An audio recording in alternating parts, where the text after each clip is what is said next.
So, today, as a somatic practitioner, I'm going to explain to you the difference between an emotional state and feeling something real. An emotional state is almost always attached to either the future or the past, where feeling it real takes place in the present moment. And where do we feel it real? In the body. And this is why some people strain for many years trying to conjure up emotional states to either manifest something or create a change in their life without really very many results. I mean, when people stick solely to trying to conjure up emotional states, it depletes the nervous system, it can deplete the endocrine system, and they're never really getting the feeling of feeling it real into the body. And we have neurons and intelligence throughout our entire body. In fact, 90% of our brain activity, the pathways that the brain lights up to our creation or our manifestation when we focus on it, takes place in the body. 90%. So if you're straining and struggling to conjure up feelings, you're only working with 10% of your capacity. I mean, the 10% of our brain that we have conscious awareness of actually just makes the decision to have the thing, So we're using the 10% of the part where the desire or the decision to have the thing came from, and we're trying to use that for the entire process. It's like using just a little tiny bit of power to light an entire city, where the body is the entire city.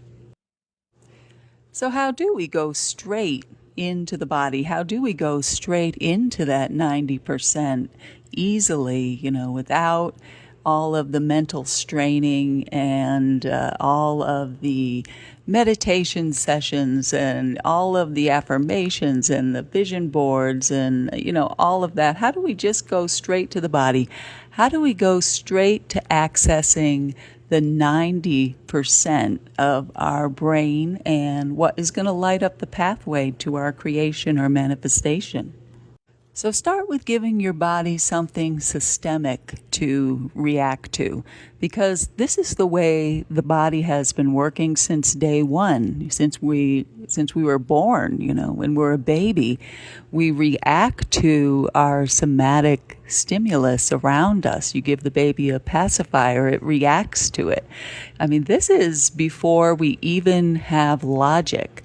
So start with giving your body something to react to that will give you the feeling that you need right now in the present moment.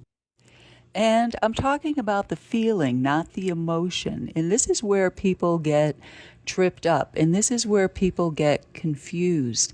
And a lot of this kind of stuff, manifestation and creation, is taught as a mental process. So remember that the feeling is different from emotion. So don't give yourself the emotion that you want right now. Give yourself the feeling that your body needs right now. And for most people, 99% of the time, the feeling your body needs right now is relief. So give your body something that feels like relief. For me, I love shibari, so I do shibari. Everywhere I tie the rope, I lean into it. It feels like relief. So find something, a practice that gives your body the feeling of relief, and engage in that practice. So we're giving our body something to react to in the present moment. This is how we're designed to work. This is how we've been working since day one. So we're giving our body something to react to, something to feel, right? Instead of trying to conjure up emotions that are usually in the past or in the future. Because really, when we get to our creation, when our manifestation appears, when we're in that place of having the thing that we visualized, systemically in the body usually feels relief. Now, we might feel other emotions, we might feel happy, we might feel excited, but the emotions that we conjure before the thing has actually manifested are anticipatory emotions. Believe it or not, they are. They're anticipatory emotions.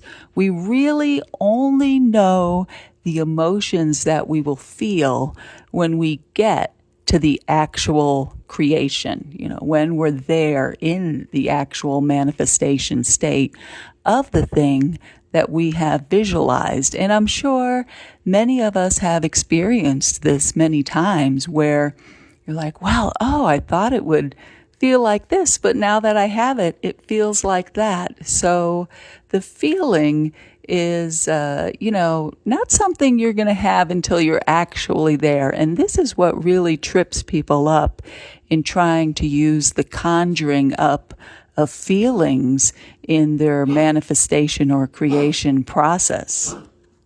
So now for the imaginal act, and this will be a little different from what you're used to hearing.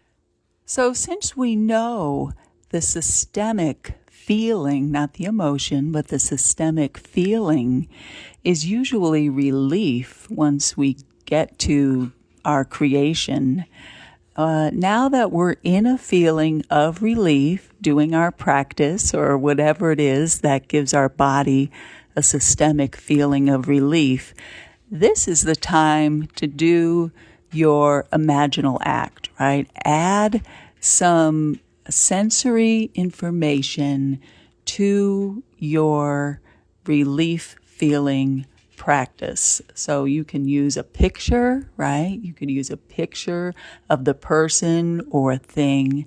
But I'm going to tell you how to use this sensory information. So we're using sight. Let's say we use a picture. Don't look at the entire picture. Now, this is going to sound a little strange because I know people always say, look at the big picture. But we're really going for a neutral feeling in the body, right? We want relief. We want neutrality in the emotions because we don't want to create anticipatory emotions, which is all we can create before the thing actually is created or before the thing actually manifests. So take your picture and focus on one piece. So if you've got a paper picture, you can cut it.